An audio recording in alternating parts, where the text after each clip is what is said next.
Hello everyone, welcome back to this channel. तो CSS course के playlist में last की वीडियो में हम लोगों ने देखा था कि कितने तरीके से हम लोग सीएसएस को ऐड कर सकते हैं अपने एचटीएमएल फाइल्स में। जहाँ पे हम लोगों ने देखा था इनलाइन सीएसएस क्या होते हैं, इंटरनल सीएसएस क्या होते हैं और एक्सटर्नल सीएसएस क्या होते हैं, किस तरह से इन सारे सीएसएस को हम लोग अपने एचटीएमएल फाइल में लिंक करते हैं। एंड आज की वीडियो में हम लोग एक और इम्पॉर्टेंट टॉपिक को देखेंगे जो कि है सीएसएस सेलेक्टर। तो सबसे पहले हम लोग जानते हैं कि सेलेक्टर होता क्या है। तो सेलेक्टर का यूज़ हम लोग करते हैं एचटीएमएल एलिमेंट को सेलेक्ट करने के लिए, जिसे हम लोग स्टाइल करना चाहते हैं, जिसमें हम लोग कुछ सीएसएस ऐड करना चाहते हैं। तो एलिमेंट को सेलेक्ट करने के बहुत तरह के तरीके होते हैं सीएसएस में, जिसे हम लोग सीएसएस सेलेक्टर बोलते हैं। तो सेलेक्टर एक बहुत ही इंपॉर्टेंट टॉपिक है जिसे सीखना बहुत ज़रूरी होता है, क्योंकि बिना सीएसएस सेलेक्टर सीखे हम लोग अपने वेब पेज में, अपने एचटीएमएल कोड में स्टाइलिंग नहीं ऐड कर सकते हैं। तो ये बहुत ही इंपॉर्टेंट टॉपिक है और सीएसएस सेलेक्टर का यूज़ हम लोग करते हैं इंटरनल सीएसएस लिखने के लिए या फिर एक्सटर्नल सीएसएस लिखने के लिए। तो चलिए आज का टॉपिक स्टार्ट करते हैं हम लोग और आते हैं यहाँ वीएस कोड पे। तो ये जो कोड आपको अभी दिख रहा है ये ट्यूटोरियल 2 का कोड है, जो कि हम लोगों ने टाइप ऑफ सीएसएस के लिए ऐड किया था। नाउ यहाँ पे सीएसएस ट्यूटोरियल फोल्डर के अंदर एक नई फाइल क्रिएट करेंगे हम लोग। तो ये जो हमारा वीडियो है ये थर्ड वीडियो होने वाला है। तो यहाँ पे मैं इस फाइल का नाम दूंगी tut3.html एंड यहाँ पे एंटर करेंगे एंड इस वाली फाइल को यहाँ से क्लोज करूँगी मैं। एंड यहाँ पे हम लोग HTML की जो बेसिक स्ट्रक्चर है उसे ऐड कर लेते हैं। उसके लिए हम लोग एक्सक्लेमेशन मार्क लिख के एंटर करेंगे एंड कोड को मैं थोड़ा सा जूम करती हूँ। एंड सबसे पहले तो हम लोग यहाँ पे टाइटल ऐड कर देते हैं, जो कि होने वाला है CSS सेलेक्टर। तो जैसा कि मैंने आपको बताया, CSS सेलेक्टर का यूज़ हम लोग इंटरनल और एक्सटर्नल CSS को लिखने के लिए करते हैं, क्योंकि वहाँ पे हमें एलिमेंट को सेलेक्ट करना पड़ता है एंड देन हम लोगों को उस पर CSS ऐड करनी पड़ती है। तो अभी हम लोग यहाँ HTML में कुछ एलिमेंट्स ऐड करेंगे एंड हम लोग वन बाय वन कितने तरह के सेलेक्टर होते हैं CSS में, वो सारे हम लोग प्रैक्टिकल के साथ यहाँ पे देखेंगे। तो यहाँ पे आते हैं बॉडी टैग के अंदर और यहाँ पे सबसे पहले मैं एक हेडिंग ऐड करती हूँ और इसके लिए मैं H1 एलिमेंट का यूज़ करूँगी और यहाँ पे मैं टेक्स्ट ऐड कर देती हूँ CSS सेलेक्टर। तो सेलेक्टर को सीखने के लिए हम लोग या तो इंटरनल CSS का यूज़ कर लेंगे या फिर एक्सटर्नल CSS का यूज़ करेंगे। तो आप लोग चाहे तो एक्सटर्नल CSS भी यूज़ कर सकते हो, जैसे यहाँ पे उसके लिए आप लोगों को यहाँ पे एक सेपरेट CSS फाइल बनाना होगा एंड देन उस फाइल को यहाँ पे लिंक टैग के थ्रू लिंक करना होगा। बट मैं यहाँ पे इंटरनल CSS का ही यूज़ करूँगी, ताकि HTML एलिमेंट और CSS दोनों एक साथ ही मुझे यहाँ पे दिखे। तो इंटरनल CSS का यूज़ करने के लिए स्टाइल एलिमेंट का यूज़ करना पड़ता है हम लोगों को। तो क्लोजिंग हेड टैग के जस्ट बाद मैंने स्टाइल एलिमेंट ऐड किया एंड नाउ इसके अंदर हम लोग अपना CSS का कोड लिख सकते हैं। एंड सबसे पहले तो इसे शो प्रीव्यू करके हम लोग इसे लाइव सर्वर पे ओपन कर लेते हैं। तो ये देख सकते हो आप, ये हेडिंग यहाँ पे ऐड हो चुकी है। तो अब मुझे इस हेडिंग को स्टाइल करना है, मीन्स इस हेडिंग के अंदर मुझे कुछ CSS ऐड करनी है। तो यहाँ पे कोड को थोड़ा इस तरह से सेपरेट कर लेते हैं एंड जो भी CSS मुझे लिखना है इस स्टाइल एलिमेंट के अंदर ही लिखना है। तो इस हेडिंग को हम लोग यहाँ पे CSS में किस तरह से सेलेक्ट करेंगे, इसे हम लोग एलिमेंट नेम के थ्रू यहाँ पे सेलेक्ट करेंगे। तो H1 इसका एलिमेंट नेम है एंड इसके बाद यहाँ पे कर्ली ब्रेसेस मुझे स्टार्ट करना है एंड इसके अंदर हम लोग जो CSS प्रॉपर्टी अप्लाई करना चाहते हैं इस सेटिंग में, जैसे मुझे इसके कलर को चेंज करना है या फिर इसमें एक बैकग्राउंड ऐड करना है, मैं यहाँ पे बैकग्राउंड ऐड करती हूँ येलो। तो ये देख सकते हो आप, अभी हेडिंग में ये बैकग्राउंड ऐड हो चुका है। तो ये होता है एलिमेंट सेलेक्टर। जब हम किसी HTML एलिमेंट को डायरेक्टली उसके नेम के थ्रू सेलेक्ट करते हैं, उसे हम लोग बोलते हैं एलिमेंट सेलेक्टर। मैं यहाँ पे कमेंट ऐड कर दे रही हूँ।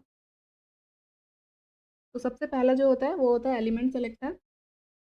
अभी यहाँ पे अगर मैं कुछ और H1 एलिमेंट ऐड करूँ, जैसे मैं सेम इस हेडिंग को यहाँ पे डुप्लीकेट कर दी हूँ शिफ्ट एंड डाउन एरो के साथ, तो आप देख सकते हो जितने भी H1 एलिमेंट हम लोग यहाँ पे ऐड करेंगे अपने वेब पेज में, उन सब पे ये CSS ऐड होती जाएगी, क्योंकि हमने यहाँ पे एलिमेंट को सेलेक्ट किया है। यहाँ पे हम लोग कलर भी चेंज कर सकते हैं। अगर यहाँ पे मैं ब्लू कलर दे दूँ, तो ये देख सकते हो जितने भी H1 एलिमेंट है सबका कलर ब्लू हो जाएगा और उसमें बैकग्राउंड येलो ऐड हो जाएगा। तो ये एक ड्रॉबैक होता है एलिमेंट सेलेक्टर का। या फिर कभी-कभी ऐसा हो सकता है कि हम लोग ऐसा करना भी चाहें कि जितनी भी हेडिंग हो सब में सेम प्रॉपर्टी अप्लाई हो, या फिर कभी-कभी हम लोग ऐसा नहीं भी करना चाहते हैं। तो जब हमें कुछ हेडिंग को अलग से स्टाइल ऐड करना है, जैसे यहाँ पे अभी 4 हेडिंग ऐड हो गए हैं। ये जो सेकंड वाली हेडिंग है, इसमें मैं चाहती हूँ कि कुछ अलग से CSS ऐड हो। तो यहाँ पे अभी देखो, ये सेकंड वाली हेडिंग में मैं एक क्लास ऐड करूँगी। क्लास क्या होते हैं ये आप लोगों को मैंने HTML कोर्स के सीरीज़ में ऑलरेडी बताया है। तो यहाँ पे मैं क्लास ऐड कर रही हूँ हेडिंग। नाउ यहाँ पे हम लोग आते हैं CSS में, और CSS में किसी क्लास को सेलेक्ट करने के लिए हम लोग सबसे पहले एक डॉट सिंबल का यूज़ करते हैं, एंड देन हम लोगों ने जो क्लास में नेम दिया है वो ऐड करेंगे, एंड उसके बाद हमारा जो सिंटेक्स होता है वो सेम होता है। मीन्स CSS में क्लास को सेलेक्ट करने के लिए हम लोग डॉट का यूज़ करते हैं क्लास के पहले, एंड इसके अंदर अभी मैं यहाँ पे कलर कर देती हूँ सपोज रेड। तो अभी आप देख सकते हो ये सेकेंड वाले हेडिंग में मैंने क्लास दिया था हेडिंग, और यहाँ पे इस क्लास को मैंने सेलेक्ट किया और इसमें कलर मैंने किया है रेड। यहाँ पे अगर मैं बैकग्राउंड कलर भी अगर चेंज करना चाहूँ, एक्वा किया मैंने, तो ये देख सकते हो। तो ये होता है क्लास सेलेक्टर। जब हम किसी एलिमेंट को उसके क्लास नेम के थ्रू सेलेक्ट करते हैं CSS में, तो उसे हम लोग क्लास सेलेक्टर बोलते हैं। तो यहाँ पे भी मैं कमेंट ऐड कर देती हूँ, सेम कमेंट को मैंने कॉपी किया, एंड यहाँ पे मैं एलिमेंट की जगह कर दूंगी क्लास। तो क्लास को सेलेक्ट करने का सिंटेक्स क्या होता है, डॉट के साथ हम लोग क्लास नेम लिखते हैं, एंड देन करली ब्रेसेस, और कलर जो होती है प्रॉपर्टी होती है, और ये जो रेड है ये वैल्यू है। तो जिस तरह से एक एलिमेंट नेम में हम लोग CSS ऐड करते हैं, तो जहाँ जहाँ पे वो एलिमेंट होता है वो सब पे वो CSS अप्लाई होती है। उसी तरह से अगर ये सेम क्लास नेम, इसे मैं कॉपी करती हूँ, और ये जो फोर्थ वाली हेडिंग है इसके अंदर मैं इसे पेस्ट करती हूँ, इसमें भी सेम प्रॉपर्टी अप्लाई हो गई। इसका मतलब है कि ये क्लास हम लोग जिस भी HTML एलिमेंट में ऐड करेंगे, उस क्लास के अंदर जो भी प्रॉपर्टी ऐड होगी वो उस सारे एलिमेंट पे ऐड हो जाएगी। तो आई होप आप लोगों को ये क्लियर हो गया होगा। तो यहाँ से अभी मैं ये लास्ट वाला हेडिंग को हटा देती हूँ, एंड यहाँ पे ये जो फर्स्ट वाली हेडिंग है इसमें अब मैं यहाँ पे एक आईडी ऐड करूँगी। तो आईडी क्या होता है, आई होप आप लोगों को पता होगा। आईडी जो होती है यूनिक होती है। एक आईडी हम लोग एक ही एलिमेंट में दे सकते हैं। जैसे अभी मैंने ये फर्स्ट वाली हेडिंग में एक आईडी दिया मेन, तो अब ये मेन आईडी मैं किसी भी एलिमेंट में ऐड नहीं कर सकती हूँ। नाउ यहाँ पे आ जाते हैं हम लोग CSS में। तो जिस तरह से CSS में क्लास के थ्रू एक एलिमेंट को स्टाइल किया जा सकता है, उसी तरह से आईडी के थ्रू भी हम लोग स्टाइल कर सकते हैं। तो अभी मैंने एक आईडी बनाया है मेन, तो यहाँ पे हम लोग लिखेंगे हैश, और जो आईडी नेम है वो, एंड देन करली ब्रेसेस, और यहाँ पे हम लोग प्रॉपर्टीज ऐड करेंगे। तो CSS में किसी एलिमेंट को उसके आईडी के थ्रू जब हम लोग सेलेक्ट करते हैं, तो उसका जो सिंटेक्स होता है कुछ इस तरह का होता है। जैसे क्लास में हम लोग डॉट यूज करते हैं पहले क्लास नेम के पहले, उसी तरह से आईडी को सेलेक्ट करने के लिए हम लोग आईडी नेम से पहले हैश साइन का यूज करते हैं। तो यहाँ पे मैंने फर्स्ट वाली हेडिंग में आईडी दी है, तो यहाँ पे जो CSS में ऐड करूँगी वो सिर्फ इस फर्स्ट वाले हेडिंग के अंदर ऐड होगा। तो अभी अगर मैं इसके कलर को कर दूँ ब्लैक, एंड इसके बैकग्राउंड को मैं वापस से यहाँ पे वाइट कर देती हूँ। तो और भी कई तरह के प्रॉपर्टीज़ होते हैं जो हम लोग आने वाले वीडियोज़ में देखेंगे। जब हम लोग किसी पर्टिकुलर वेबसाइट पे काम करेंगे तब हम लोग सारी चीज़ें सीखेंगे। अभी के लिए मैं बस कलर और बैकग्राउंड प्रॉपर्टी यूज़ कर रही हूँ। यहाँ पे जैसे टेक्स्ट के लिए एक और प्रॉपर्टी होती है, जैसे इस हेडिंग को मुझे सेंटर में लेके आना है, तो यहाँ पे एक प्रॉपर्टी होती है टेक्स्ट अलाइन। टेक्स्ट अलाइन हम लोग करेंगे सेंटर, तो देख सकते हो ये हेडिंग जो है अभी सेंटर में आ गई। तो यहाँ पे आईडी के थ्रू मैंने ये फर्स्ट वाली हेडिंग को यहाँ पे स्टाइल कर लिया है CSS में। तो ये होता है आईडी सेलेक्टर। अगेन इस कमेंट को मैं यहाँ से कॉपी करूँगी और यहाँ पे क्लास की जगह आईडी लिखेंगे। तो ये होता है आईडी सेलेक्टर। नाउ हम लोग यहाँ पे देखते हैं यूनिवर्सल सेलेक्टर। मैं यहाँ पे कमेंट ऐड कर दी हूँ यूनिवर्सल सेलेक्टर। तो यूनिवर्सल सेलेक्टर क्या करता है, यूनिवर्सल सेलेक्टर HTML के अंदर जितने भी एलिमेंट है वो सबको टारगेट करता है। एंड यूनिवर्सल सेलेक्टर का जो सिंटेक्स होता है वो कुछ इस तरह का होता है। मीन्स इसे हम लोग स्टार मार्क के साथ सेलेक्ट करते हैं, एंड इसके अंदर हम लोग जो भी प्रॉपर्टी चेंज करेंगे वो जितने भी एलिमेंट हैं HTML के अंदर वो सब पे अप्लाई हो जाएगी। जैसे मैं यहाँ पे करूँगी कलर ब्राउन, तो ये यूनिवर्सल सेलेक्टर तभी आपको इसका चेंजेस दिखेगा जब हम लोगों ने पहले से कुछ भी CSS यहाँ पे ऐड करके नहीं रखी है किसी एलिमेंट में।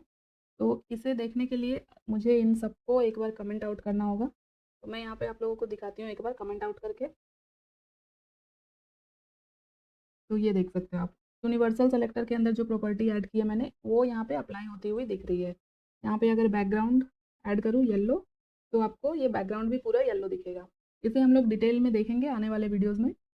अभी के लिए हम लोग बस इतना ही जानते हैं, यूनिवर्सल सेलेक्टर के थ्रू हम लोग HTML के अंदर जितने भी एलिमेंट है सबको टारगेट करते हैं, और इसके अंदर हम लोग जो भी प्रॉपर्टीज ऐड करेंगे वो सारे एलिमेंट में ऐड हो जाएगा। मैं अभी वापस से यहाँ पे ऐड कर दे रही हूँ सबको, एंड इस यूनिवर्सल सेलेक्टर को अभी मैं पूरा यहाँ पे कमेंट कर देती हूँ। एंड यहाँ पे आते हैं हम लोग HTML में। और यहाँ पे जो लास्ट वाली हेडिंग है इसके बाद हम लोग कुछ पैराग्राफ ऐड करते हैं। तो ये यहाँ पे मैं लिखूँगी दिस इज़ फर्स्ट पैराग्राफ। तो अभी यहाँ पे आप लोग देखो, ये जो थर्ड वाली हेडिंग है इसे हम लोगों ने डायरेक्टली इसके एलिमेंट के थ्रू यहाँ पे सेलेक्ट किया है, H1। तो अब मैं चाहती हूँ कि ये जो H1 के अंदर जो हम लोगों ने CSS ऐड की है वही CSS इस पैराग्राफ के अंदर भी ऐड करूँ। तो इसे हम लोग या तो डायरेक्टली एलिमेंट के थ्रू यहाँ पे सेलेक्ट करेंगे, ये जो एलिमेंट सेलेक्टर हमने यहाँ पे बनाया है इसी के बाद में यहाँ पे इसे हम लोग डायरेक्टली यहाँ पे एलिमेंट नेम के थ्रू सेलेक्ट कर सकते हैं, और ये सेम CSS मुझे ऐड करनी है इसमें भी। तो इस सेम कोड को इसके कर्ली ब्रेसेस के अंदर यहाँ पे ऐड कर देंगे। तो आप देख सकते हो ये जो हेडिंग है थर्ड वाली और ये जो पैराग्राफ है दोनों में सेम CSS ऐड हो रहा है।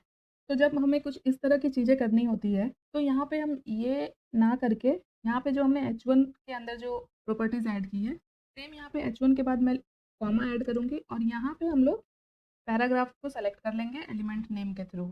एंड अभी मैं ये वाले को यहाँ से हटा देती हूँ। तो आप देख सकते हो सेम CSS अभी भी यहाँ पे पैराग्राफ के ऊपर अप्लाई हो रही है। तो जब हमें मल्टीपल एलिमेंट में सेम प्रॉपर्टी ऐड करनी है तो हम लोग एक ही बार उस प्रॉपर्टी को लिखेंगे और जिस जिस एलिमेंट में हमें वो प्रॉपर्टी ऐड करनी है उसे हम लोग यहाँ पे कॉमा के थ्रू सेपरेट करते हुए ऐड करते जाएंगे। तो हमें बार बार सेम कोड को रिपीट नहीं करना पड़ेगा और हमारा लाइन ऑफ कोड जो है वो भी रिड्यूस हो जाएगा यहाँ पे। अगर मैं इस पैराग्राफ के बाद जैसे यहाँ पे कुछ और एलिमेंट लेते हैं, जैसे हेडिंग ले लेती हूँ मैं H2 के साथ, एंड यहाँ पे मैं टेक्स्ट दे देती हूँ this is second heading. Now इस हेडिंग के अंदर भी मुझे सेम CSS ऐड करनी है। तो सिंपली यहाँ पे P के बाद क्या करना है, कॉमा ऐड करना है, और यहाँ पे H2 टैग का यूज़ किया हमने तो इसके एलिमेंट नेम के थ्रू यहाँ पे इसे ऐड कर देंगे। तो यहाँ पे जितने चाहे उतने एलिमेंट हम लोग ऐड कर सकते हैं कॉमा ऐड करते हुए, और इसके अंदर जो CSS है वो सारे एलिमेंट में ऐड हो जाएगी। इसे हम लोग बोलते हैं ग्रुपिंग सेलेक्टर। तो इसके लिए मैं क्या करूँगी, इसे मैं यहाँ से पूरा कॉपी करती हूँ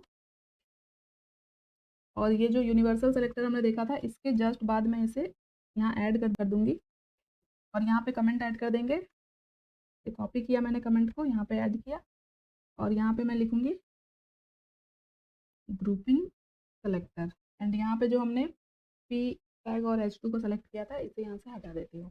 तो अभी ये H1 यहाँ पे सेपरेट है और यहाँ पे ग्रुपिंग सेलेक्टर के अंदर भी H1 को स्टाइल कर लिया हमने। यहाँ से हम लोग चाहे तो H1 को हटा भी सकते हैं क्योंकि स्टार्टिंग में हमने यहाँ पे H1 को सिंगल यहाँ पे सेलेक्ट किया हुआ है। तो ये होते हैं कुछ सिंपल एंड बेसिक सेलेक्टर जो कि हम लोगों को आने ही चाहिए। और अगर आप एक बिगनर हो और जस्ट अभी आप लोग CSS सीखना स्टार्ट ही कर रहे हैं तो मेन आपको इतने सेलेक्टर पे अभी फोकस करने चाहिए। इतने सेलेक्टर्स को यूज़ करके भी आप बहुत अच्छे से अपने वेब पेज और वेबसाइट को डिज़ाइन कर सकते हो। बट इसके अलावा भी और भी कई तरह के सेलेक्टर होते हैं तो वो भी हम लोग देखते हैं यहाँ पे। तो नेक्स्ट जो सेलेक्टर होता है उसके लिए मैं यहाँ पे आती हूँ HTML में, और यहाँ पे हम लोगों ने HTML कोर्स में HTML फॉर्म के बारे में देखा था जिसके अंदर हम लोगों ने कुछ इनपुट टैग के बारे में भी पढ़ा था। तो यहाँ पे मैं कुछ इनपुट टैग का यूज़ करूँगी एंड यहाँ पे प्लेस होल्डर ऐड करती हूँ मैं लिखती हूँ नेम, एंड यहाँ पे कुछ और इनपुट टैग हम लोग ऐड करेंगे। यहाँ पे मैं लिख देती हूँ सपोज एड्रेस, एंड यहाँ पे तो ये 4 इनपुट टैग यहाँ पे मैंने लिए। फर्स्ट में मैंने टाइप एट्रीब्यूट यूज़ किया है और टाइप यहाँ पे दिया है टेक्स्ट। सेकंड में भी टाइप टेक्स्ट ही रखूँगी मैं, और थर्ड वाले में मैं लिखूँगी ईमेल। फोर्थ वाले में मैं देती हूँ टाइप पासवर्ड, एंड यहाँ पे हम लोग प्लेस होल्डर भी चेंज कर लेते हैं पासवर्ड ईमेल। तो यहाँ पे देख सकते हो ये 4 इनपुट बॉक्स यहाँ पे बन गए हैं। यहाँ पे हम लोग एक और सेलेक्टर के बारे में देखेंगे जो कि होता है एट्रीब्यूट सेलेक्टर। तो यहाँ पे जैसे मुझे जो टाइप टेक्स्ट वाला जो इनपुट है मैं चाहती हूँ इसमें कुछ अलग से प्रॉपर्टी ऐड करूँ। तो यहाँ पे हम लोग आते हैं CSS में और अभी मैं लिखूँगी इनपुट, एंड यहाँ पे हम लोग CSS ऐड करने के लिए कर्ली ब्रेसेस ऐड करते हैं। तो यहाँ पे इनपुट लिखा मैंने, इसका मतलब है कि हम लोगों ने इसे अभी इस इनपुट टैग के थ्रू सेलेक्ट किया है। तो अभी ये एक एलिमेंट सेलेक्टर है। तो यहाँ पे अभी जैसे मैं लिखूँगी कलर, मैंने किया रेड, तो अब मैं यहाँ पे जो भी लिखूँगी वो आप ध्यान से देखो ये रेड कलर में ऐड हो रहा है, एंड ये इस चारों इनपुट बॉक्स में हो रहा है, सेम रेड कलर में ऐड हो रहा है क्योंकि इनपुट को डायरेक्टली यहाँ पे टैग के थ्रू सेलेक्ट किया मैंने। तो यहाँ पे 4 इनपुट टैग है HTML में, तो ये सब पे अप्लाई हो जाएगा अभी। बट मुझे क्या चाहिए, ये सिर्फ उसी पे अप्लाई हो जिसका टाइप टेक्स्ट है। तो इसके लिए हम लोग क्या करेंगे, यहाँ पे जैसे इनपुट लिखा है तो यहाँ पे स्क्वायर ब्रैकेट ऐड करेंगे और इसके अंदर जिस तरह से हम लोग एट्रीब्यूट लिखते हैं उसी तरह से यहाँ पे ऐड कर देना है हमें टाइप टेक्स्ट। तो इसका मतलब है वो इनपुट टैग जिसमें टाइप एट्रीब्यूट टेक्स्ट है उसका कलर रेड हो जाए। तो इसके हिसाब से अभी कौन कौन सा जो इनपुट है उसका कलर रेड होना चाहिए, ये दोनों फर्स्ट इनपुट जिसमें टाइप टेक्स्ट है। तो यहाँ पे मैं ऐड करती हूँ, तो ये देख सकते हो आप, इसमें अभी रेड कलर में लिख के आ रहा है, यहाँ सेकंड में भी रेड में लिख रहा है, एंड यहाँ पे हम लोग कुछ भी ऐड करते हैं तो ये देख सकते हो आप, ये ब्लैक में टाइप हो रहा है क्योंकि ये प्रॉपर्टी उसी में अप्लाई हो रही है जिसका टाइप टेक्स्ट है।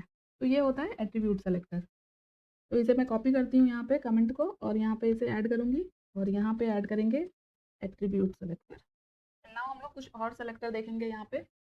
अभी यहाँ पे जो ये सेकेंड और थर्ड वाली जो हेडिंग है इसे मैं कमेंट आउट कर लेती हूँ, और ये जो H2 मैंने ऐड किया था इसे भी कमेंट आउट करती हूँ। एंड नाउ यहाँ पे हम लोग आ जाते हैं इस इनपुट टैग के बाद, एंड यहाँ पे अब हम लोग एक डिव एलिमेंट ऐड करेंगे, एंड इसके अंदर मैं कुछ पैराग्राफ ऐड करूँगी। तो यहाँ पे मैं लिख देती हूँ first paragraph inside div, and उसी तरह से इस सेम लाइन को मैं कॉपी करूँगी यहाँ पे शिफ्ट डाउन एरो के साथ, एंड यहाँ पे टेक्स्ट भी हम लोग चेंज कर देंगे सेकेंड और ये थर्ड। तो अभी यहाँ पे देखो हम लोगों ने पी एलिमेंट को ऑलरेडी स्टाइल किया हुआ है एलिमेंट नेम के थ्रू, तो ये यहाँ पे स्टाइल हो जा रहा है। तो अभी के लिए मैं क्या करूँगी, ये जो यहाँ पे ग्रुपिंग सेलेक्टर के अंदर ये जो पी एलिमेंट को सेलेक्ट किया है हमने, अभी के लिए मैं इसे कमेंट आउट कर देती हूँ। तो अब यहाँ पे कोई भी CSS ऐड नहीं हो रहा है, या फिर इसे रहने देती हूँ मैं, वापस से मैं इसे ऐड करती हूँ यहाँ पे। तो अभी मुझे करना क्या है, इस डिफ के अंदर जितने भी पैराग्राफ है इसमें हम लोगों को अलग CSS प्रॉपर्टी ऐड करनी है। तो इसे हम लोग यहाँ पे किस तरह से सेलेक्ट करेंगे, तो इसके लिए सबसे पहले हम लोग डिव एलिमेंट को सेलेक्ट करेंगे, एंड इसके अंदर जो पैराग्राफ एलिमेंट है उसे सेलेक्ट करेंगे, एंड नाउ यहाँ पे कर्ली ब्रेसेस ऐड करेंगे, और यहाँ पे अब मैं बैकग्राउंड कलर ऐड करूँगी, मैं एक्वा कलर ऐड करती हूँ। तो ये देख सकते हो आप, इस तरह से लिखने के बाद क्या हुआ, इस डिफ के अंदर जो पैराग्राफ है उसमें ये प्रॉपर्टी ऐड हो गई, और पहले से जो हमने पैराग्राफ एलिमेंट के अंदर ऐड किया है वो अभी सिर्फ ये वाली जो पैराग्राफ यहाँ पे एडेड है इसमें ही अप्लाई हो रही है। तो इसे हम लोग बोलते हैं डिसेंडेंट सेलेक्टर। तो मैं यहाँ पे भी कमेंट ऐड कर देती हूँ, डिसेंडेंट सेलेक्टर मीन्स इस डिफ के अंदर अब जितने भी पैराग्राफ एलिमेंट होंगे उस सब पे बैकग्राउंड कलर एक्वा ऐड हो जाएगा। अभी आते हैं यहाँ पे वापस से इस डिफ में, एंड इसके अंदर एक और एलिमेंट मैं लेती हूँ, जैसे अभी मैं यहाँ पे आर्टिकल एक एलिमेंट होता है इसे ऐड किया मैंने, एंड इसके अंदर अगेन मैं एक पैराग्राफ ऐड करूँगी, और यहाँ पे मैं लिख देती हूँ आर्टिकल पैराग्राफ। ठीक है, तो अभी आप देख सकते हो इस आर्टिकल के अंदर भी जो पैराग्राफ है उसमें भी सेम CSS ऐड हो रही है। तो इसका मतलब है कि इस डिव के अंदर जितने भी पैराग्राफ एलिमेंट होंगे, ये ओपनिंग डिव है और ये क्लोजिंग डिव है। अब इसके अंदर जितने भी पैराग्राफ एलिमेंट आएंगे, चाहे वो डायरेक्ट डिव के अंदर हो या फिर डिव के अंदर किसी और डिव के अंदर हो या फिर किसी दूसरे एलिमेंट के अंदर भी हो, वो सब पे सेम CSS ऐड हो जाएगा। बट वही अगर हम लोग इसे कुछ इस तरह से यहाँ पे लिखे, जैसे मैं अभी लिख रही हूँ डिव, और यहाँ पे मैं साइन दूंगी ग्रेटर देन का, और नाउ यहाँ पे मैं लिखूंगी P, और यहाँ पे हम लोग CSS ऐड करेंगे। यहाँ पे स्पेस ऐड कर सकते हैं हम लोग, कोई प्रॉब्लम नहीं है। अभी मैं यहाँ पे बैकग्राउंड कलर ऐड करती हूँ, येलो ही ऐड करती हूँ। तो ये देख सकते हो क्या हुआ, तो इसे हम लोग बोलते हैं चाइल्ड सेलेक्टर। यहाँ पे मैंने कमेंट को कॉपी किया और यहाँ पे मैं लिखूंगी चाइल्ड सेलेक्टर। इसका मतलब है जब हम लोग लिखते हैं डिव ग्रेटर देन साइन, और यहाँ पे मैंने पैराग्राफ एलिमेंट को सेलेक्ट किया है, तो डिसेंडेंट के अंदर हम लोग डिव के बाद स्पेस ऐड करते हैं, इसे हम लोग स्पेस सेलेक्टर भी बोलते हैं। तो यहाँ पे मैं ब्रैकेट में स्पेस भी ऐड कर देती हूँ, क्योंकि यहाँ पे अगर डिव के बाद अगर मैं स्पेस ऐड नहीं करूँ तो ये CSS यहाँ पे अप्लाई नहीं होगी, ये देख सकते हो आप। तो यहाँ पे स्पेस ऐड होता है, और चाइल्ड सेलेक्टर में यहाँ पे हम लोग ग्रेटर देन साइन का यूज़ करते हैं। तो डिसेंडेंट में हो रहा था कि डिव के अंदर जितने भी डायरेक्ट इनडायरेक्ट की एलिमेंट थे सब में CSS ऐड हो रहा था, और यहाँ पे ग्रेटर देन साइन ऐड करने के बाद क्या हो रहा है, इस डिव के अंदर जो डायरेक्ट चाइल्ड है, मीन्स इस डिव के जो डायरेक्ट चाइल्ड है जो डायरेक्टली इस डिव के अंदर ही आ रहा है, तो इस डिव के अंदर डायरेक्टली ये 3 पैराग्राफ आ रहे हैं। मैं यहाँ पे येलो की जगह रेड कर देती हूँ, एंड यहाँ पे मैं कर देती हूँ कलर वाइट। ठीक है, तो ये हम लोग यूज़ करते हैं डायरेक्ट चाइल्ड को सेलेक्ट करने के लिए। तो आई होप आपको ये डिसेंडेंट और ये चाइल्ड सेलेक्टर भी समझ में आ गया होगा। यहाँ पे डिसेंडेंट सेलेक्टर का मोस्टली यूज़ हम लोग नए बार डिज़ाइन करने के टाइम करते हैं, जब हम लोग लिस्ट ऐड करते हैं। तो यहाँ पे जैसे मैं अभी इस आर्टिकल के बाद और इस डिफ के अंदर ही लिस्ट बनाने के लिए हम लोग यूएल टैग का यूज़ करते हैं अनऑर्डर्ड लिस्ट के लिए, और इस यूएल के अंदर हम लोग कुछ लिस्ट ऐड करते हैं। तो यहाँ पे मैंने एक लिस्ट आइटम ऐड किया, उसी तरह से यहाँ पे कुछ और लिस्ट आइटम ऐड कर लेते हैं एंड यहाँ पे टेक्स्ट को चेंज करते हैं, दो ही रहने देते हैं, होम और अबाउट। तो जब हमें इस लिस्ट आइटम को सेलेक्ट करना होता है तो यहाँ पे हम लोग कुछ इस तरह से इसे सेलेक्ट करते हैं। तो यहाँ पे लिखेंगे div एंड यूएल के अंदर li है एंड देन यहाँ पे करली ब्रेसेस ऐड करके हम लोग जो भी प्रॉपर्टी हमें ऐड करनी है वो हम लोग ऐड करते हैं। तो इससे क्या होता है, यूएल के अंदर जितने li है वो सारे टैग यहाँ पे टारगेट हो जाते हैं। तो हम लोग डिसेंडेंट सेलेक्टर का यूज़ ऐसे केसेस में कर सकते हैं। ये सारी चीज़ें हम लोग जैसे जैसे प्रोजेक्ट बनाएंगे, कुछ खुद से डिज़ाइन करेंगे, तब हम लोग अच्छे से इन चीज़ों को सीख पाएंगे। कुछ और भी सेलेक्टर होते हैं सीएसएस में, जैसे कि एक होता है सिबलिंग सेलेक्टर। इसमें भी दो तरह के सेलेक्टर होते हैं। पहला जो होता है वो होता है general sibling selector and second जो होता है वो होता है एडजेसेंट सिबलिंग सेलेक्टर। तो ये क्या होता है ये हम लोग यहाँ पे देख लेते हैं। तो यहाँ पे कुछ और लिस्ट आइटम ऐड कर लेती हूँ मैं एंड यहाँ पे मैं एक हेडिंग ऐड करूँगी। इसके लिए मैं H3 टैग का यूज़ करती हूँ और मैं लिख देती हूँ this is list heading. And यहाँ पे हम लोग चले आते हैं सीएसएस में वापस से एंड यहाँ पे मैं लिखूँगी, मैंने अभी H3 टैग ऐड किया है, यहाँ पे H3 लिखा और यहाँ पे एक साइड सिंबल ऐड करेंगे एंड अब मैं यहाँ पे लिखूँगी li एंड देन हम लोग यहाँ पे कुछ प्रॉपर्टीज ऐड करेंगे। तो मैं बैकग्राउंड कलर ही ऐड करती हूँ और अभी मैं ऐड करूँगी ग्रीन। तो ये होता है हमारा जनरल सिबलिंग सेलेक्टर। इसका मतलब है कि H3 जहाँ पे भी H3 एलिमेंट ऐड है उसके जितने भी सिबलिंग होंगे उन सबका बैकग्राउंड कलर ग्रीन हो जाएगा। तो यहाँ पे देख सकते हो ये यूएल जो है इन सारे एलिमेंट का पेरेंट एलिमेंट है और ये सारे एलिमेंट जो है आपस में एक दूसरे के सिबलिंग है। तो इस H3 के जितने भी सिबलिंग है उन सब में ये प्रॉपर्टीज ऐड हो रही है। ये होता है जनरल सिबलिंग सेलेक्टर। ये मैंने यहाँ पे कमेंट ऐड किया एंड इसी तरह से अभी मैं इस कोड को ही कॉपी कर लेती हूँ शिफ्ट अल्ट डाउन एरो के साथ। और अभी ये जो फर्स्ट वाला है इसे मैं कमेंट आउट करती हूँ यहाँ पे, नहीं तो ये वाली प्रॉपर्टी अप्लाई नहीं होगी। तो अब यहाँ पे ये जो सिंबल हमने ऐड किया है टाइट वाला, यहाँ पे मैं प्लस सिंबल ऐड करूँगी। तो जब हम लोग ये टाइट सिंबल यूज़ कर रहे थे तो इस यूएल के अंदर जितने भी एलाई थे सब में ये बैकग्राउंड कलर ऐड हो रहा था, बट जैसे ही मैंने प्लस सिंबल ऐड किया तो क्या हुआ, सिर्फ जो फर्स्ट वाला एलाई है उसमें ही ये बैकग्राउंड कलर ऐड हो रहा है। तो ये होता है हमारा, अगेन इस कमेंट को मैं यहाँ से कॉपी करूँगी और इसके जस्ट बाद में इसे यहाँ पे पेस्ट करूँगी।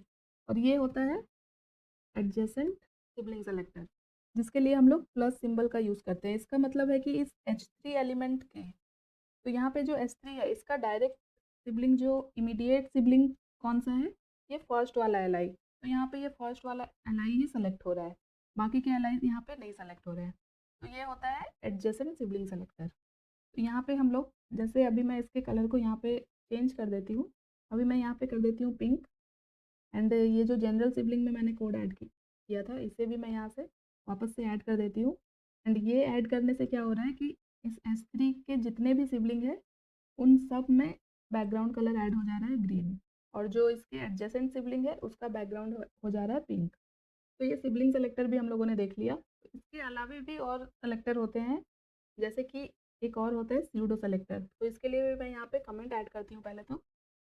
एंड स्यूडो सेलेक्टर में कौन कौन से सेलेक्टर होते हैं वो हम लोग देखेंगे। तो स्यूडो सेलेक्टर क्या होता है कि स्यूडो सेलेक्टर वैसा सेलेक्टर होता है जो हम लोग किसी HTML एलिमेंट के किसी स्पेशल स्टेट या स्पेशल कंडीशन के बेसिस पे ऐड करते हैं, तो उसको हम लोग बोलते हैं स्यूडो सेलेक्टर। आई नो आप लोगों को ये अभी समझ में बिल्कुल भी नहीं आया होगा, इसके लिए हम लोग यहाँ पे एलिमेंट के ऊपर सारी चीज़ें ऐड करके देखते हैं। तो अभी स्यूडो सेलेक्टर को देखने के लिए हम लोग यहाँ पे आते हैं HTML में, और ये जो मैंने यहाँ पे div ऐड किया है इसके जस्ट बाद हम लोग एंकर टैग का यूज़ करेंगे, जो कि हम लोग यूज़ करते थे लिंक ऐड करने के लिए। एंड यहाँ पे अभी एक लिंक ऐड करते हैं हम लोग, गूगल की वेबसाइट का लिंक यहाँ पे ऐड करती हूँ मैं। एंड यहाँ पे टेक्स्ट ऐड कर देते हैं गूगल। तो ये लिंक यहाँ पे ऐड हो चुका है, ये देख सकते हो आप। तो यहाँ वापस से आते हैं हम लोग CSS में। तो स्यूडो सेलेक्टर के अंदर भी स्यूडो सेलेक्टर भी यहाँ पे कई तरह के होते हैं। सबसे पहले जो होता है एट्रीब्यूट स्यूडो सेलेक्टर होता है। जैसे मैंने आप लोगों को यहाँ पे एट्रीब्यूट सेलेक्टर बताया था, उसी तरह से यहाँ पे स्यूडो एट्रीब्यूट सेलेक्टर भी होता है, जिसमें हम लोग क्या करते हैं जैसे मैंने यहाँ पे अभी एक लिंक ऐड किया है, तो हम लोग चाहते हैं कि वो एंकर टैग जिसमें लिंक ऐड किया गया है ये google.com, तो इसे मैं यहाँ से कॉपी कर लेती हूँ पूरा। और यहाँ पे हम लोग सबसे पहले एंकर टैग को सेलेक्ट करेंगे एंड देन स्क्वायर ब्रैकेट के अंदर सिंपली यहाँ पे मैं इसे पेस्ट कर दूँगी। एंड यहाँ पे हम लोग प्रॉपर्टी ऐड करेंगे। तो बैकग्राउंड कलर ऐड कर लेते हैं। बैकग्राउंड कलर मैं दे देती हूँ एक्वा। अगर मैं यहाँ पे एक और एंकर टैग लूँ, इसे कॉपी किया मैंने और यहाँ पे मैं इसके लिंक को चेंज कर देती हूँ। यहाँ पे मैं लिख देती हूँ facebook.com। तो यहाँ पे ये लिंक चेंज हो चुका है और यहाँ पे इसके टेक्स्ट को भी चेंज कर देते हैं।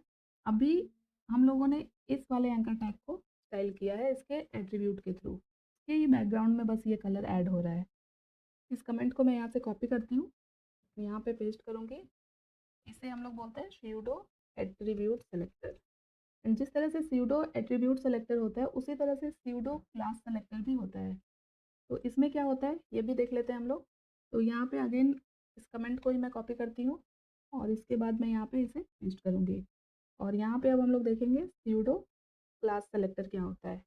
तो स्यूडो क्लास सेलेक्टर का यूज़ हम लोग किसी HTML एलिमेंट के पोजीशन या स्टेट को बताने के लिए यूज़ करते हैं। तो अभी देखो यहाँ पे हमने स्यूडो एट्रीब्यूट सेलेक्टर का यूज़ करके इस फर्स्ट वाले एंकर टैग को यहाँ पे स्टाइल किया है। एंड ये जो सेकंड वाला एंकर टैग है जिसमें हमने टेक्स्ट ऐड किया फेसबुक, यहाँ पे हम लोग कर्सर को लेके आ रहे हैं। तो ये देख सकते हो कुछ भी चेंज यहाँ पे नहीं हो रहा है। तो अभी मैं यहाँ पे सेलेक्ट करूँगी ए और यहाँ पे हम लोग कोलन ऐड करेंगे और लिखेंगे होवर। एंड देन हम लोग करली ब्रेसेस ऐड करके इसके अंदर कुछ प्रॉपर्टीज़ ऐड करेंगे। तो यहाँ पे मैं कर देती हूँ बैकग्राउंड कलर येलो ग्रीन करती हूँ मैं। एंड अभी हम लोग यहाँ पे कर्सर को लेके आते हैं। तो ये देख सकते हो क्या हो रहा है, क्योंकि दो यहाँ पे मैंने ए टैग को सेलेक्ट किया है और उसके ऊपर ये होवर ऐड किया, तो ये दोनों एंकर टैग के ऊपर ऐड हो रहा है, ये देख सकते हो आप। बट ये कब ऐड हो रहा है, जब हम लोग इस पे कर्सर को लेके आ रहे हैं। तो होवर का मतलब ही यही होता है कि जब भी हम लोग उस एलिमेंट के ऊपर कर्सर को लेके जाएंगे तो उसमें हम लोगों ने जो भी प्रॉपर्टी यहाँ पे ऐड की है वो अप्लाई हो जाएगी। तो जिस तरह से होवर एक स्यूडो क्लास है, उसी तरह से और भी कई स्यूडो क्लास होते हैं यहाँ पे। जैसे एक होता है विजिटेड एंड इसके अंदर हम लोग यहाँ पे जैसे मैं कलर ऐड करती हूँ रेड, तो अभी यहाँ पे आपको कोई चेंजेस नहीं दिखेगा। अभी यहाँ पे आपको ये ब्लू कलर में दिख रहा है। जब हम लोग एक बार इस लिंक पे विजिट कर लेंगे तो इसका कलर यहाँ पे रेड हो जाएगा, जो हमने यहाँ पे विजिटेड स्यूडो क्लास के अंदर ऐड किया है। येलो ऐड करेंगे तो येलो दिखने लगेगा। एंड नेक्स्ट जो होता है वो होता है एनएच सेलेक्टर। तो एनएच सेलेक्टर क्या होता है ये हम लोग देख लेते हैं यहाँ पे। अभी के लिए इस दोनों स्यूडो क्लास सेलेक्टर को मैं यहाँ पे कमेंट करती हूँ। तो यहाँ पे एनएच स्टाइल सेलेक्टर को समझने के लिए पहले तो मैं कमेंट ऐड कर लेती हूँ यहाँ पे सबसे पहले। एंड यहाँ पे लिखेंगे एनएच स्टाइल सेलेक्टर। तो एनएच स्टाइल सेलेक्टर क्या होता है, अभी यहाँ पे हम लोगों ने ये लिस्ट आइटम ऐड किया है यहाँ पे डिफ के अंदर, इस यूएल के अंदर। तो यहाँ पे कितने लिस्ट आइटम है 1 2 3 4 5। एंड यहाँ पे हम लोगों ने ऑलरेडी कुछ CSS यहाँ पे ऐड करके रखी है। तो अभी के लिए हम लोगों ने जो भी CSS यहाँ पे ऐड की है इसे हम लोग यहाँ से कमेंट आउट कर देते हैं। तो जब एनएच स्टाइल सेलेक्टर का यूज़ करके अगर मुझे किसी एक लिस्ट आइटम को यहाँ पे सेलेक्ट करना है तो हम लोग कैसे लिख सकते हैं। सबसे पहले तो li टैग को हम लोग यहाँ पे सेलेक्ट करेंगे और यहाँ पे हम लोग लिखेंगे, आप यहाँ पे VS कोड में देख सकते हो, अब जैसे ही आप लोग एक वर्ड टाइप करोगे तो सारे सजेशंस यहाँ पे दिख जाएंगे। तो यहाँ पे देख सकते हो एनएच स्टाइल लिख के आ रहा है, मैंने इसे सेलेक्ट किया। एंड इसके अंदर अभी टोटल 5 एलिमेंट है। यहाँ पे सेकेंड लिस्ट आइटम को सेलेक्ट करना है या फिर थर्ड को सेलेक्ट करना है। तो इस एनएच स्टाइल के अंदर हम लोग यहाँ पे सिर्फ नंबर ऐड कर देंगे एंड देन यहाँ पे करली ब्रेसेस ऐड करके जो भी CSS हम लोग ऐड करेंगे, जैसे बैकग्राउंड कलर ही ऐड करती हूँ मैं और मैं कर देती हूँ ग्रीन। तो ये देख सकते हो आप लोग, ये LI का जो थर्ड चाइल्ड है ये यहाँ पे इसका बैकग्राउंड ग्रीन हो गया है। अभी आप लोगों को लग रहा है ये थर्ड LI तो है नहीं, ये सेकंड है। तो ऐसा इसलिए हो रहा है क्योंकि यहाँ पे UL में देखो हमने एक हेडिंग भी ऐड करके रखा है, तो ये भी एक चाइल्ड है यहाँ पे। तो इस हेडिंग को यहाँ से मैं अभी कमेंट आउट करती हूँ। अब आप देख सकते हो, अब ये थर्ड वाला जो LI है उसका बैकग्राउंड कलर यहाँ पे ग्रीन हो रहा है। अगर मैं यहाँ पे 4 कर दूँ तो ये फोर्थ वाले का हो जाएगा। अगर मैं यहाँ पे 5 कर दूँ तो ये फिफ्थ वाला LI जो है इसका बैकग्राउंड कलर ग्रीन हो जाएगा। एंड अगर हम लोग चाहते हैं कि जो इवन पोजीशन पे जो LI है सिर्फ उसमें ये चेंज हो, तो इसके लिए यहाँ पे लिखेंगे 2n। तो जो भी LI यहाँ पे इवन पोजीशन पे है, जैसे ये देखो सेकंड पोजीशन पे एंड फोर्थ पोजीशन, ये इवन पोजीशन है, तो इसमें बैकग्राउंड कलर ग्रीन हो जा रहा है। अगर हम चाहते हैं कि इवन ऑड पोजीशन पे ये बैकग्राउंड कलर ऐड हो, तो ऑड को दिखाने के लिए हम लोग लिखते हैं 2n+1। तो अभी जितने भी ऑड पोजीशन पे जो भी LI होंगे उनका बैकग्राउंड कलर यहाँ पे चेंज हो जाएगा। तो ये होता है NF स्टाइल सेलेक्टर। एंड अगर आपको ये फॉर्मूला नहीं पता है तो यहाँ पे हम लोग इस तरह से ऑड और इवन भी लिख सकते हैं सिर्फ। ये देखो, एंड ये LI हमारा कहाँ है, UL के अंदर। तो हम लोगों ने डिसेंडेंट सेलेक्टर पढ़ा है ऑलरेडी, तो हम लोग इसे यहाँ पे इस तरह से भी लिख सकते हैं। तो इस पूरे कोड को मैं यहाँ पे डुप्लीकेट करूँगी और यहाँ पे जो हमने NF चाइल्ड लिखा है इसके जस्ट पहले हम लोग एक नॉट कीवर्ड का यूज़ करेंगे और इस NF चाइल्ड वाले को मैं अभी पूरा यहाँ पे ब्रैकेट में ऐड कर दूँगी। एंड यहाँ पे ग्रीन की जगह मैं सपोज कर देती हूँ ब्लू। एंड ये वाला जो कोड है इसे मैं कमेंट आउट करती हूँ। एंड यहाँ पे हम लोग ऑड की जगह कुछ नंबर ऐड करेंगे। ओके, ये NF चाइल्ड से पहले हमें कोलन ऐड करना होगा। ये मैंने कोलन ऐड किया। तो इसका मतलब है कि ये जो फोर्थ वाला LI है इसमें ये बैकग्राउंड कलर ऐड ना हो, बाकी जितने LI है वो सब में ऐड हो जाए। तो हम लोग कुछ इस तरह से लिख सकते हैं।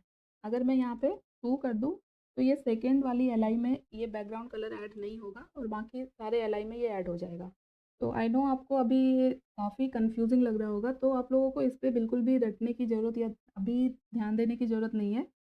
अभी के लिए आप लोग बस सिंपल एंड बेसिक जो सेलेक्टर होते हैं, एलिमेंट सेलेक्टर किस तरह से क्लास के थ्रू हम लोग सेलेक्ट करते हैं, आईडी के थ्रू सेलेक्ट करते हैं, बस इतनी ही चीज़ों पे अभी फोकस करने की ज़रूरत है। इतने से आपका काम अभी काफ़ी हद तक हो जाएगा। तो अभी के लिए हम लोग इतना ही रखते हैं।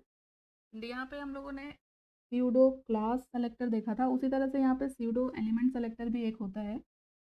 जब हमने ऑलरेडी इतनी चीज़ें देख ही ली है तो हम लोग ये भी एक देख ही लेते हैं।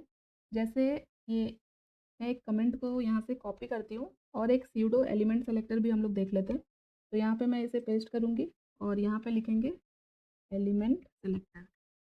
तो स्यूडो एलिमेंट सेलेक्टर का यूज़ हम लोग किसी HTML एलिमेंट के बिफोर या आफ्टर कुछ कंटेंट ऐड करने के लिए यूज़ करते हैं। तो यहाँ पे मैंने ये 2 लिंक ऐड किए हैं, गूगल एंड फेसबुक। तो यहाँ पे सबसे पहले तो एंकर टैग को सेलेक्ट करेंगे हम लोग, जो कि है ए टैग। और यहाँ पे एक स्यूडो एलिमेंट होता है, तो इसके लिए हम लोग यहाँ पे डबल कोलन का यूज़ करेंगे।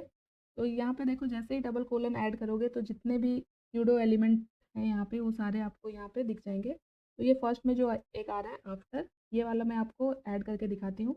एंड यहाँ पे हम लोग कंटेंट ऐड करेंगे, मीन्स इस लिंक के बाद हमें क्या कंटेंट ऐड करना है। तो यहाँ पे कुछ कंटेंट ऐड करते हैं हम लोग इस लिंक के बाद। तो कंटेंट को ऐड करने के लिए हम लोग को पहले तो सिंगल कोट यहाँ पे ऐड करना होगा। तो ये ऐड किया मैंने।